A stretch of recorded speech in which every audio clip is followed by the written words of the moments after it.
Hey, welcome back to another Geometry Nodes Blender tutorial. In this video, I'm going to show you how to create this retro style digital display board where you will have text scrolling across it. Alright, so let's get started. Here I am in my Geometry Nodes tab. Let's add a cube and then add a new Geometry Nodes graph. I'll delete the input and I will add a grid. Let's connect it to the output and switch to the wireframe view. Let's increase the size of this grid and also increase the number of vertices. You can change the size and number of vertices as per your requirement. For this tutorial, I'll use these numbers.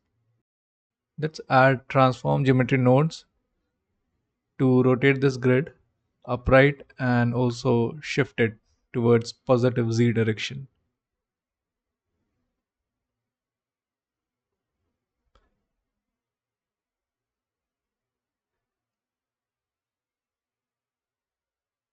Let's add instance on points node and I will add an instance over each and every point of this grid. So let's add quadrilateral.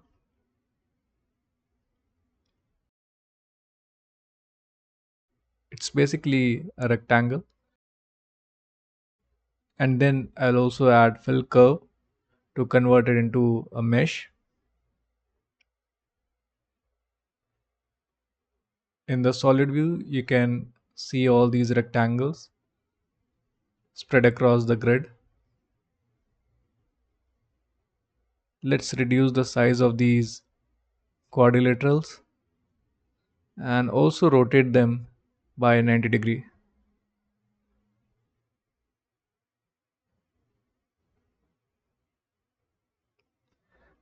So as you can see, all these instances of quadrilaterals or rectangles have been spread across our grid.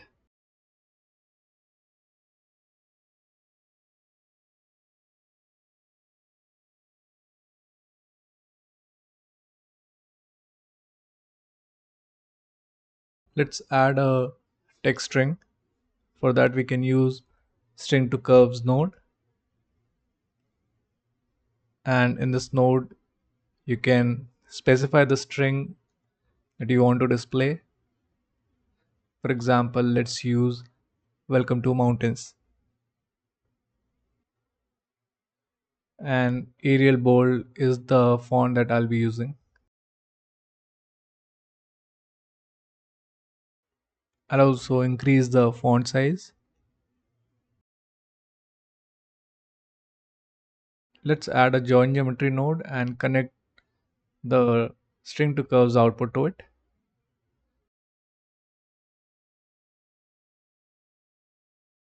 So there you go, we have our text out in the viewport.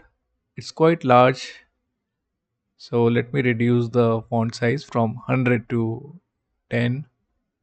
Let's add a fill curve node.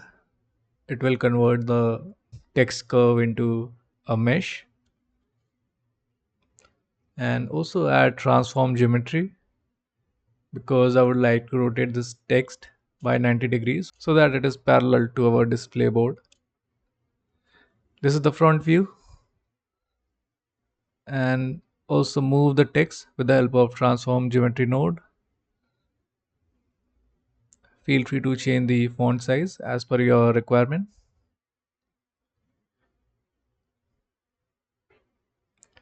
And also do one thing, bring your text a little bit ahead of your display board.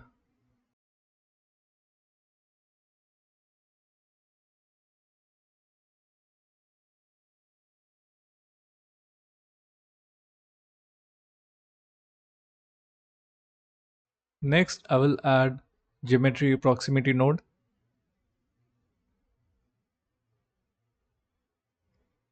and connect the distance output of this node to map range.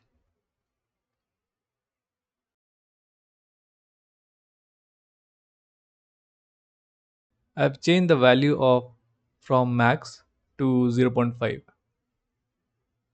and connect the output of map range to scale of upper transform geometry.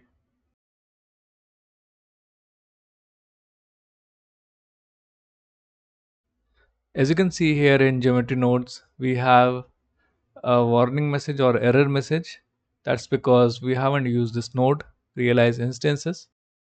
So basically it will convert all the instances of text string into a single object. And let's collect the output of transform geometry to join geometry.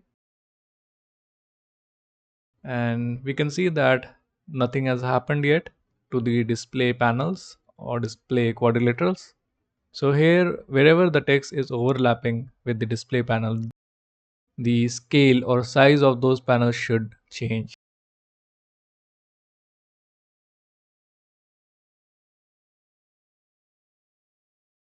There you go. Now that we bring our text closer to the display panels, their size reduces.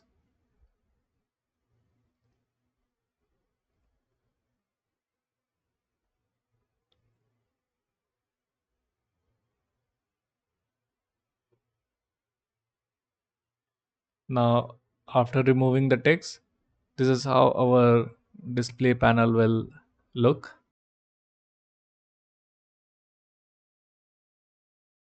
Let me move the text across the display board with the help of transform geometry node. So here you can see as we move the text across the display board, the individual panels, their size also reduce if they are just behind the text. Now we are going to use this concept to change the material or texture of these panels instead of their size.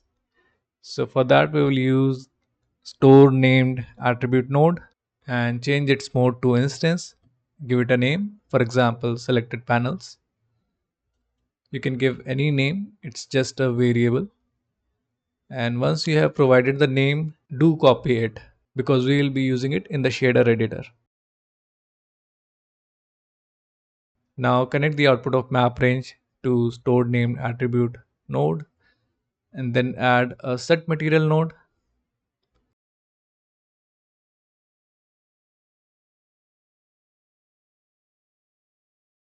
From the side panel, let's create a material. Let's call it scrolling display. And in the set material node, select the same texture. Now we'll go to the shader editor.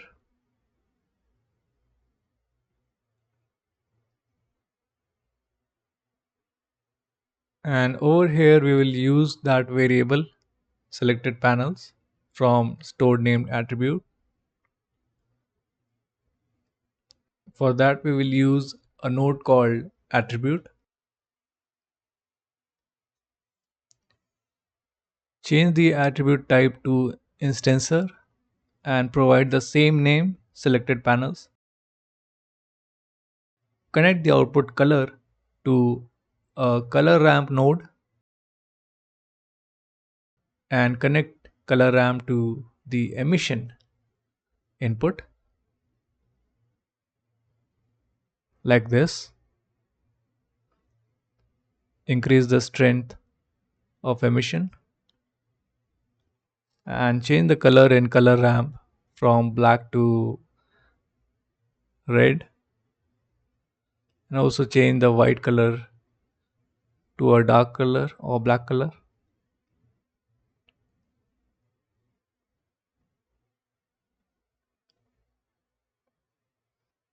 Let's also change the base color to a much darker red or orange.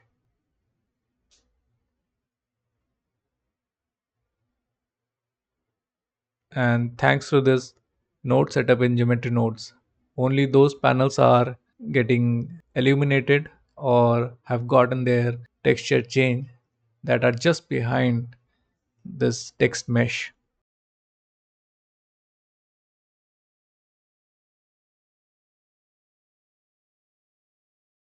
Let's make it 16 and set a keyframe over here. Just hover your mouse pointer over that value and press I. So we have a keyframe at the first frame. Let me increase the duration of the animation. And at the last frame, I'll change the value of X translation to, let's say, minus 128, and keep my pointer over that value, X value, and press I again. Now if I play the animation, my text will move like this across the display board.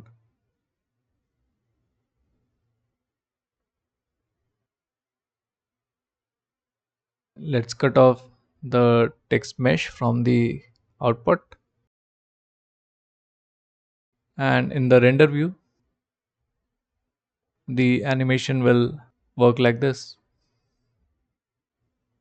Let me remove the floor and axis. Let's do one more thing. We will change the color from black to something lighter so that it's visible in render view. Now it looks good. Alright, so this is our final animation. You can add other objects around this display. For example, you can create a frame, you can add a pole, you can add some background objects.